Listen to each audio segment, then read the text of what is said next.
Estamos aquí en Observatorio Cotidiano para tratar un tema de mucha actualidad, de mucha relevancia y sin duda muy polémico, que ha sido la decisión del presidente Donald Trump de retirar a los Estados Unidos del llamado Acuerdo de París. Federico, quizá lo primero que hay que hacer es explicarle al auditorio, pues, en qué consiste este acuerdo, es decir, cuál era el contenido, es el contenido del Acuerdo de París.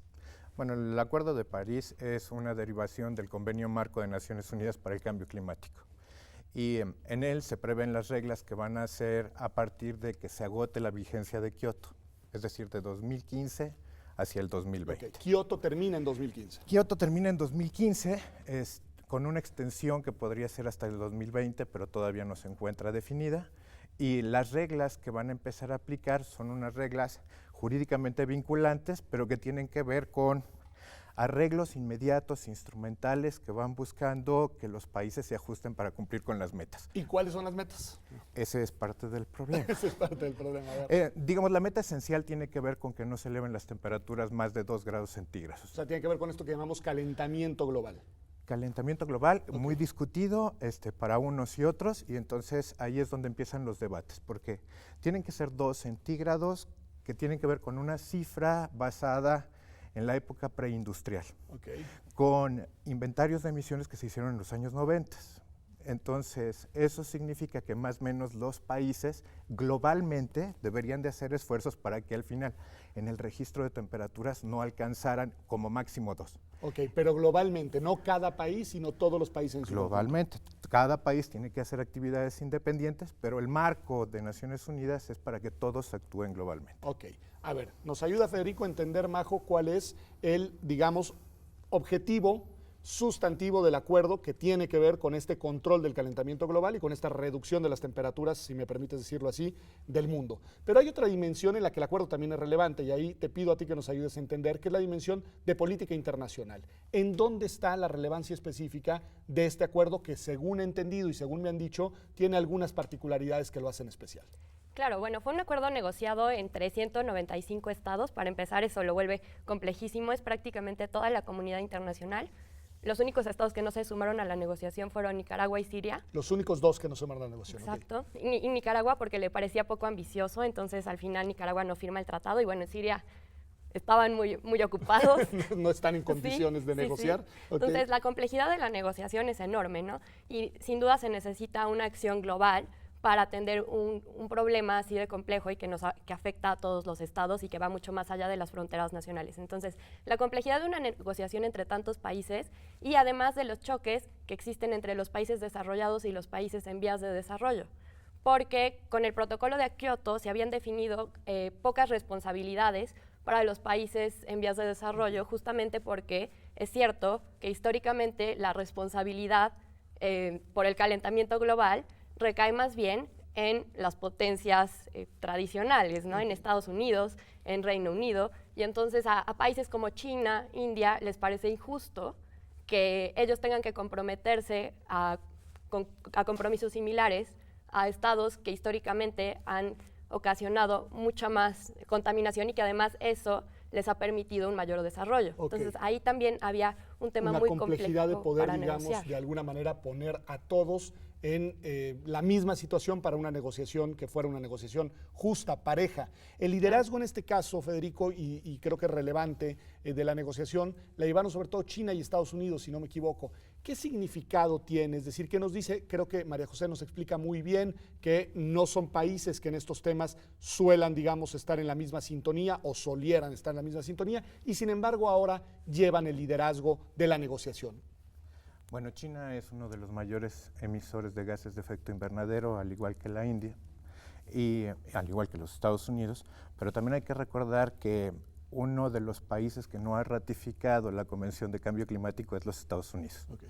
Entonces, digamos, aquí empieza una contradicción, digamos, entre lo que es el discurso político para movilizar un tema en el contexto de Naciones Unidas a la salida de Obama, ¿no?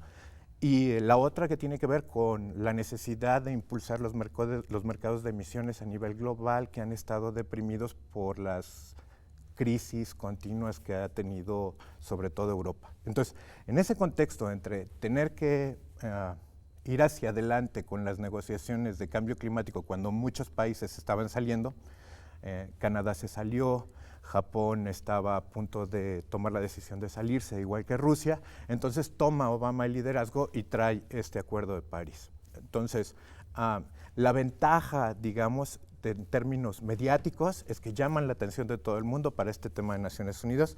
La desventaja es que, pues, ¿cómo le van a hacer para implementar esto en los próximos 5 años, ¿no? Ok, entonces ahí lo que tenemos es una negociación que viene, digamos, a retomar una agenda que nos dice se estaba de alguna forma deshaciendo sobre un tema que es de relevancia global. Nos decías, María José, que es de relevancia global, tanto que logra convocar a tantos países. Bueno, ¿qué tan común es que haya un tratado internacional en el cual tantos países lleguen a un acuerdo, logren, digamos, pactarlo y logren un compromiso de mediano plazo? Muy poco común, Pedro. Sí, casi nunca sucede, porque además, bueno, es más común, por ejemplo, lograr una resolución consensuada en la Asamblea General de Naciones Unidas, pero eso es soft law, ¿no? Y esto sí es un tratado internacional que fue firmado por 195 estados y que ha sido ratificado como por 140. Y todo esto en un plazo bastante corto de tiempo. ¿Cuánto tiempo más o menos, María? Pues firmaron el tratado en diciembre de 2015 Okay. y se abrió a ratificación en abril de 2016. Entonces, en un año. En un año. Ha juntado casi 150 ratificaciones. Es muy poco común, pero también hay que decir que los estados han estado más dispuestos a comprometerse con este tratado porque también es bastante laxo. Okay. Se basa sobre todo en pledges, en promesas por parte de los estados para la reducción de sus emisiones de gases de efecto invernadero. Entonces, los estados se comprometen a aquello que declaran que pueden hacer. No se establecen obligaciones claras. O sea, no hay, digamos, obligaciones muy precisas para todos los estados, sino más bien una serie de coordenadas o líneas generales. Sí, y los estados tienen que presentar cuáles son sus promesas de reducción de emisiones de gases de efecto invernadero a 5 años. Okay. Y después de 5 años tendrán que presentar nuevas propuestas, y el único requisito es que tiene que ser progresivo, es decir, no puedes prometer dentro de 5 años menos de lo que prometiste en 2015-2016. Federico, de esto que nos dice María José, hay algo que me parece muy interesante, pero ayúdame a ver si no me estoy equivocando. Por un lado, pareciera haber un consenso de la relevancia del tema, es decir, de la importancia de ponernos de acuerdo en bajarle a la emisión de este tipo de gases, pero por el otro lado, pareciera que hay una dificultad para identificar en todos los países cuáles son las medidas concretas que se deben llevar a cabo para lograr ese objetivo. ¿Es así? Y en ese caso, ¿cómo logras una negociación en estos dos extremos? Bueno, sí, no. A ver, va. Sí, no, porque los países tienen desde 1997 haciendo mediciones y comunicaciones nacionales, haciendo inventarios de todas sus fuentes de emisión. Y entonces han provocado dentro de sus capacidades nacionales desarrollo para los temas climáticos en mitigación y adaptación. Entonces, digamos, el tema a nivel internacional de las responsabilidades que le tocan a cada uno de los países es más o menos clara. El tema es que el Acuerdo de París, es un intermedio entre lo que tendría que ser la negociación hacia Kioto 2, porque en realidad Kioto es el instrumento técnico que es el que va desglosando lo que se debe de ir haciendo. Todos los compromisos que están marcados en París se traducen técnicamente en cosas que sobre las que no se ponen de acuerdo. La más importante en todo caso es la constitución del mercado global de emisiones. A ver, ¿qué es eso? No, si me lo tienes que explicar. La moneda es una abstracción. Ajá. Y es una abstracción a partir de un metal al que le damos un valor. Bueno, pues aquí la idea es, a través del carbono, generar una moneda de intercambio que tiene que ver con reducción de emisiones. Entonces, países o empresas que más contaminan absorben y tienen que comprar más bonos de carbono, y esto entra en un sistema de especulación financiera. Los bonos, en términos de especulación financiera, generan créditos y generan fondeo para más actividades de cambio climático y para más negocios y para, ¿no? O sea, los países van a negociar entre ellos a partir de una serie de reglas establecidas, intercambios de quién contamina más y quién contamina menos. Así. Ok, digo, para simplificar el asunto. Sí. El asunto es que no tiene solamente que ver con una reducción de clima, sino tiene que ver con un instrumento económico duro, Ok. para generar financiamiento para tecnología, para transferencia de tecnología, para movilización de recursos hacia nuevas energías limpias o renovables, o para alinear esfuerzos en algunas materias, aunque, por ejemplo, la energía nuclear no está considerada como energía limpia, sí se considera dentro de las fuentes de energía dentro del protocolo. Entonces, son demasiadas ambigüedades metidas dentro de un instrumento económico que busca en principio como primer presupuesto las acciones del planeta para lograr disminuir el cambio climático, pero detrás hay un mercado. Ok. A ver, María José, nada más para cerrar este bloque, entonces, este es un acuerdo que tiene ciertas particularidades, pero que debe de verse en el marco de otro tipo de acuerdos más generales que no solamente tienen que ver con cuestiones medioambientales. Bueno, sí. Digo, claro, para empezar está enmarcado en la Convención Marco de Naciones Unidas sobre Cambio Climático del 92 y luego está el protocolo de Kioto del 97 y ahora está este acuerdo que sin duda no puede entenderse si no se toman en cuenta todos los pasos previos, sobre todo porque, como mencionaba, establece líneas bastante generales y ya después corresponde a cada estado también su interpretación de cuáles son los compromisos concretos. ¿El aterrizaje es de cada estado? Sí. ¿Y ese aterrizaje se tiene que informar a Naciones Unidas? Sí, de manera muy formal. Son como contribuciones independientes de los estados a las cuales se comprometen a 5 años para reducir sus emisiones de efecto invernadero y otras medidas para afrontar el cambio climático. ¿Y quién supervisa que cumplan con lo que se comprometieron? El secretariado de la Convención Marco de Naciones Unidas sobre Cambio Climático, que de hecho está presidida por una mexicana. ¿Quién es? Por la ex canciller Patricia Espinosa.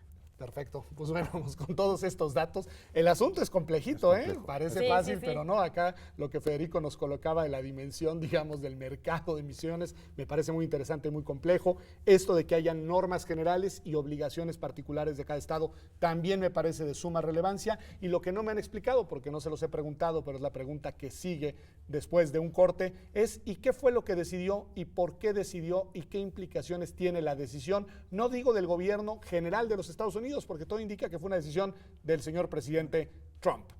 Volvemos, esto es Observatorio Cotidiano y estamos hablando, como usted ve, del Acuerdo de París y ahora vamos a hablar de la salida de los Estados Unidos de ese importante acuerdo medioambiental. Quédese con nosotros.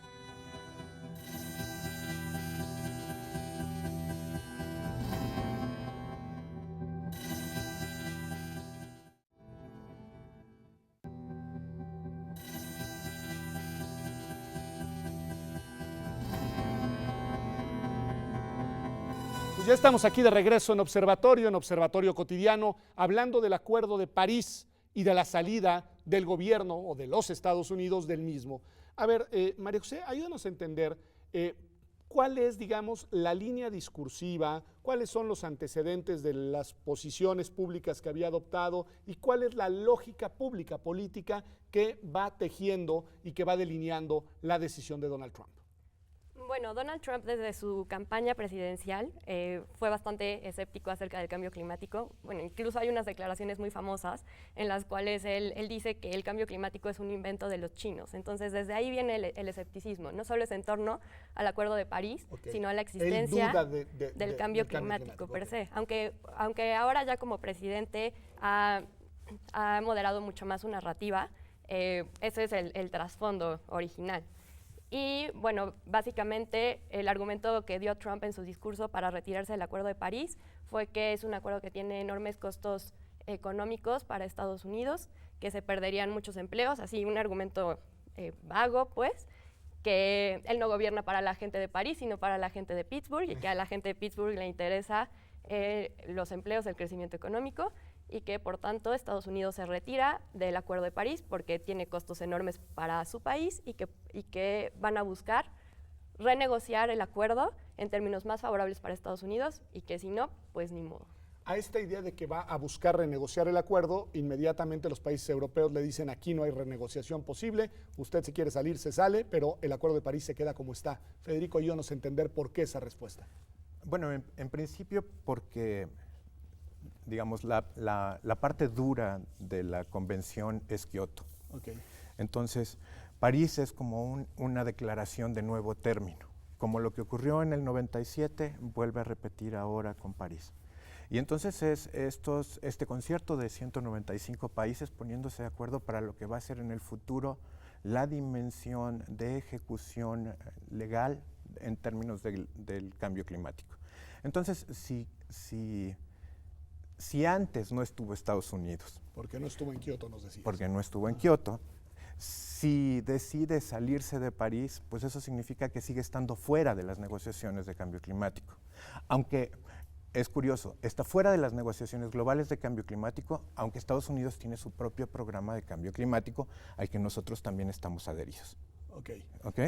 Pero me parece entonces muy interesante. Dice, al final, desde el punto de vista práctico, lo que sucede es que Estados Unidos, bueno, Obama intentó meter, pero ahorita Sí. se mantiene fuera y por lo mismo los otros países dicen, no lo dijiste tú, lo digo yo, si nunca has estado, podemos seguir sin ti. Así es, Y no así vamos a renegociar contigo porque tú quieras renegociar los términos del acuerdo. Y en todo caso, bajo la perspectiva, digamos, de la democracia internacional, el tiempo de vida útil de Trump es muy corto respecto del tiempo de las negociaciones internacionales. Entonces, no importa si hoy Trump decide no estar. Me ¿no? gustó esa mirada, me parece una mirada como china esa de decir, mira, en el largo plazo, lo que usted decida es casi irrelevante.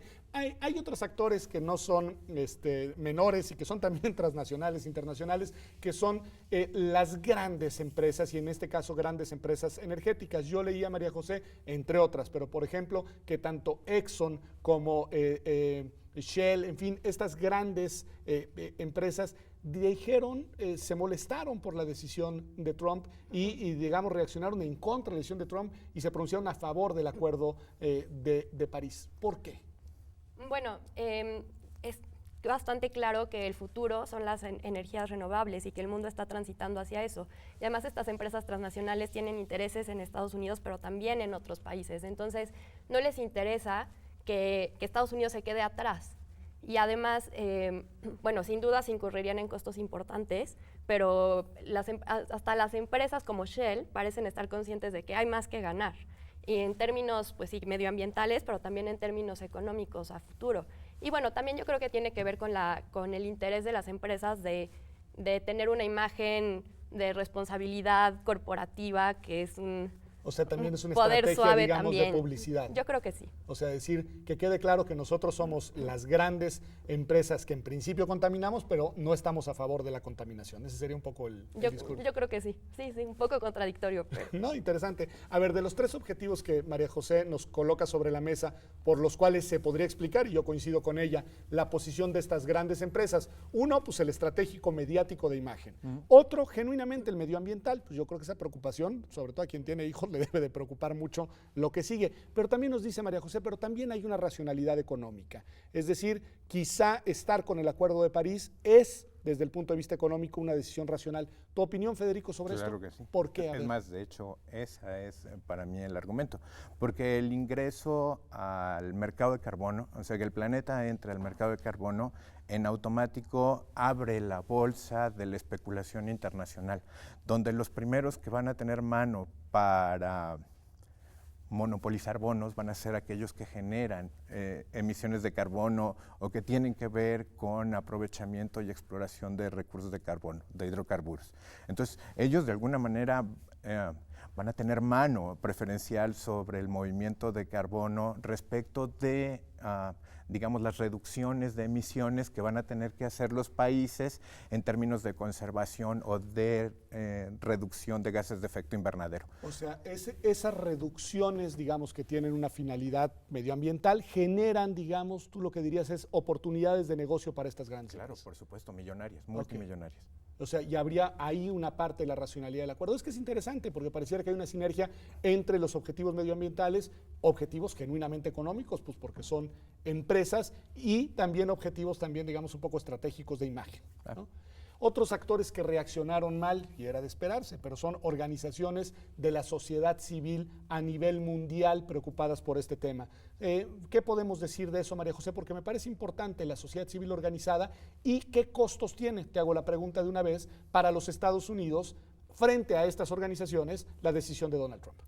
Bueno, claro, hay una sociedad civil organizada en temas medioambientales muy fuerte en el mundo y que tiene mucho peso en la opinión pública. Yo creo que en ese sentido es costoso para Estados Unidos, pero en general, digo, no creo que a Estados Unidos le preocupe mucho el tema. Hay otro actor no estatal que yo creo que es aún más interesante su reacción. ¿Cuál es? Que son las ciudades.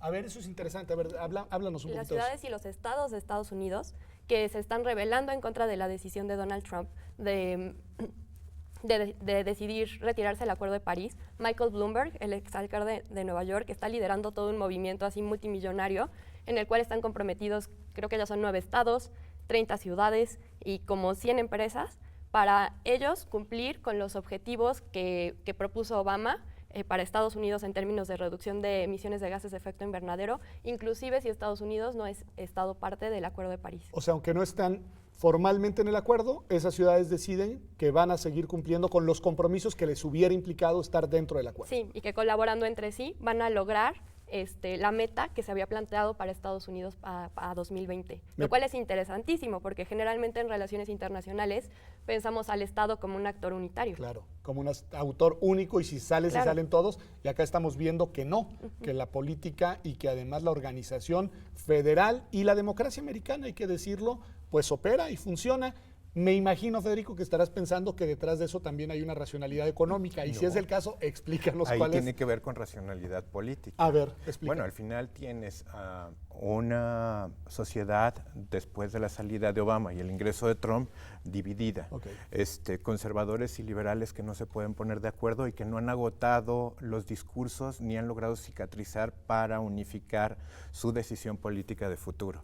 Entonces, un poco, yo recordé mucho cuando Andrés Manuel, por ejemplo, decidió que quería tener su uso horario en el Distrito Federal. Sí, ¿Recuerdas este asunto? Sí. Entonces, en contra del mandato federal, entonces yo asumo que el Distrito Federal puede tener su único uso horario. Bueno, es un poco lo que están intentando, porque si lo ves en términos globales, Estados Unidos como uno de los 5 mayores emisores de gas de efecto invernadero, las posibilidades de que con todo y que California es de los más interesantes o de los más importantes, o Nueva York o Wisconsin pudieran reducir sus emisiones, estamos hablando de entrada de vehículos, alrededor de 300 millones de vehículos en Estados Unidos, ¿no? Entonces, y las emisiones de vehículos son la tercera emisión.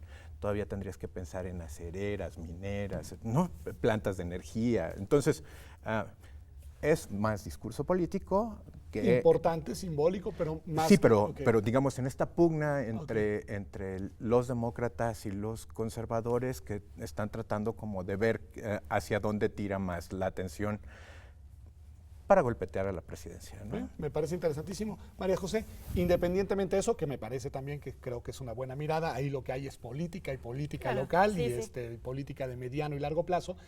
Regresando a la idea de los estados como actores unitarios, nosotros estamos acostumbrados a ver estados que liderean agendas y estamos también acostumbrados a que haya, digamos, referentes simbólicos de quién está a la cabeza. Estados Unidos con Obama lo estaba, ahora no lo está. ¿Quién se queda el liderazgo? Es interesante porque, bueno, por un lado la Unión Europea, pero eso era de esperarse. Es decir, nosotros estamos completamente comprometidos con el Acuerdo de París, con la Agenda de Cambio Climático, pero por otro lado también está China, y eso sí es algo que nadie vio venir. China es el principal emisor de gases de efecto invernadero, el segundo es Estados Unidos, y China en el pasado había tenido una posición bastante combativa en las negociaciones sobre cambio climático, justamente con este discurso que mencionaba al principio de, bueno, quienes nos trajeron a donde estamos no somos nosotros. O sea, igual y China, hoy por hoy, es un gran emisor un gran contaminador del mundo. Sin embargo, fueron otros países, los que hoy son los desarrollados, los que contaminaron. Entonces, ¿por qué no? Entonces, es muy interesante que ahora China sea quien quiera adoptar esta agenda y tener un liderazgo global. Interesantísimo, Sí, sí. y de nuevo han de haber razones políticas y económicas detrás también. de esto, las dos. Sí. Bueno, si el convenio más importante del que estaba detrás China para mantener su hegemonía hacia los próximos años tenía que ver con el TPP y Estados Unidos tumba el TPP, entonces, digamos, lógico es que los chinos traten de utilizar la bandera de cambio climático para liderarla y pues darle un razón a los Estados Unidos, ¿no? Hay una cosa interesante, China no es país anexo 1, es decir, es de los mayores emisores de gases de efecto invernadero, pero no tiene obligaciones como México. México negoció respecto del Tratado de Libre Comercio la entrada a la Convención de Cambio Climático. Entonces, lo interesante es, sin ser un país jurídicamente obligado, entonces ahora va a asumir el liderazgo internacional hacia este Kioto 2, que bueno, vamos a ver cómo sale este Frankenstein, ¿no? Porque tiene demasiadas patas y manos y cabezas, ¿no? Pues interesantísimo, Federico, María José, muchas gracias. Este es Observatorio Cotidiano, es muy breve, muy concreto, muy directo, pero ha sido muy clarificador de un tema que ustedes, entre otras cosas, nos han ayudado a ver cuán complejo es. Esto ha sido Observatorio, gracias por acompañarnos. El tema es importante, el tema es de actualidad. Sí es cierto que es un tema complejo, pero es un tema del que no podemos abstraernos, ni como país, ni como ciudadanos, ya no de México, sino como ciudadanos del mundo. Nos vemos aquí en TV UNAM, como todas las semanas, el próximo martes.